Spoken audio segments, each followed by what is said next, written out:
Hey guys, welcome back to my channel The Curious Palate. This is Vidya Shivalingam.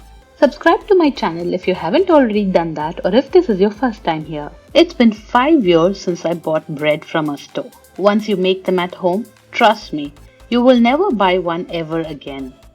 And it's so simple as well as needs only a few ingredients. And what more, you can add variations every time you make one. Or just the satisfaction of knowing what goes into your bread is enough reason to make one yourself. The store-bought ones can contain loads of preservatives, additional gluten or improvisers. So without further ado, let's begin. The ingredients needed are both mentioned in cups as well as grams in the description box. The most important ingredient other than the flour itself is good yeast. This one I use is very cost effective and can be stored well for years in the freezer. First, we will activate the yeast, and for that, take a large bowl, add warm milk or water and sugar. Make sure the milk is not very hot, else the high heat can kill the yeast. Just to be sure of that, I always ensure the sugar is dissolved.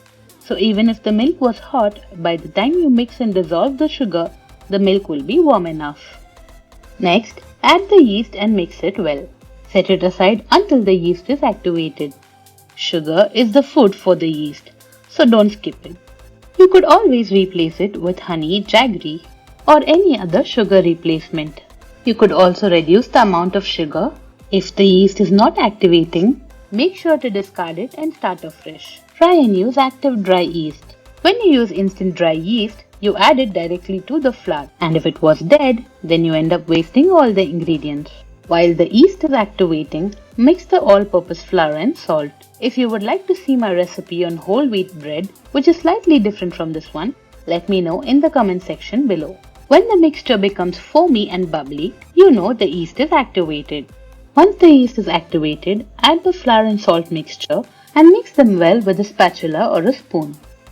Mix it just until they come together and allow it to rest for a good 20 minutes. Many recipes ask for it to be kneaded and then rest, and they do this a couple of times. But I have tried this method numerous times and it never fails. It's also an easier way to make bread. After 20 minutes, add room temperature butter or olive oil and mix it. Then use a hand blender with a dough hook and knead this roughly for 8 minutes. If you don't have a blender, don't worry. You could do this by hand as well.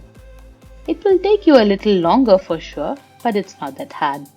Check out my pizza recipe to learn how to knead by hand. The link is right up here. At this stage, transfer the dough to a well-floured countertop. To just shape the dough to a nice round ball.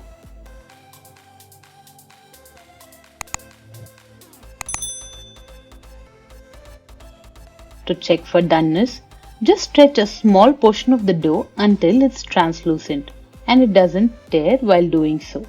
Place this dough in a well-oiled container to rise.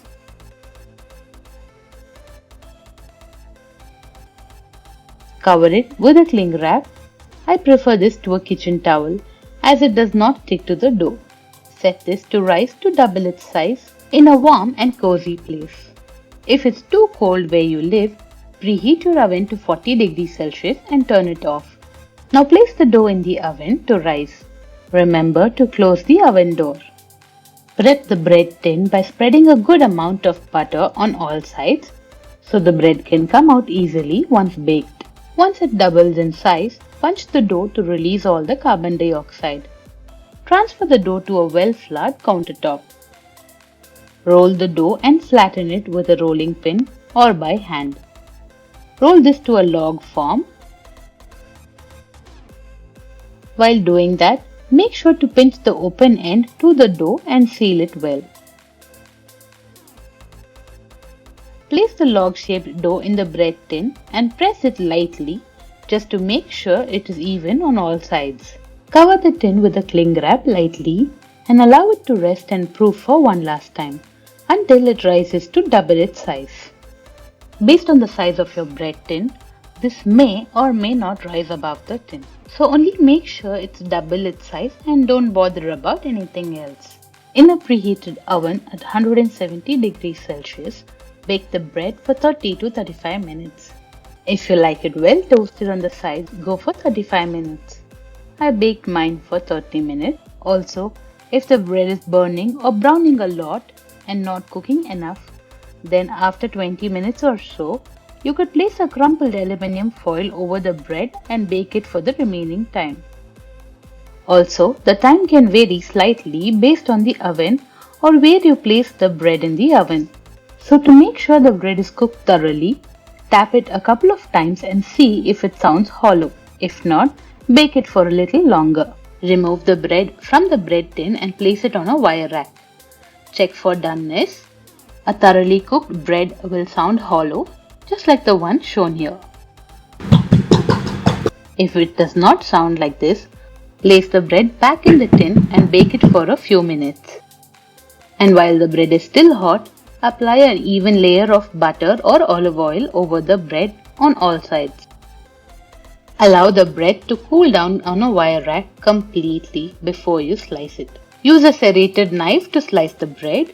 Nothing can ever beat the feeling of getting to taste a freshly baked bread.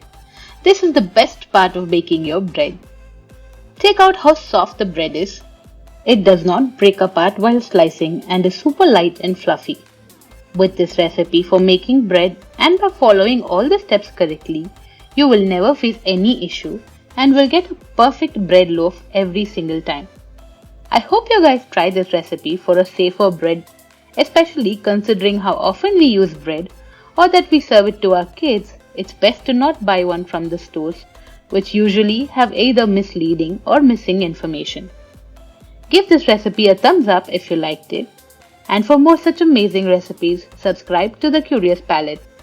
Bye bye, happy baking!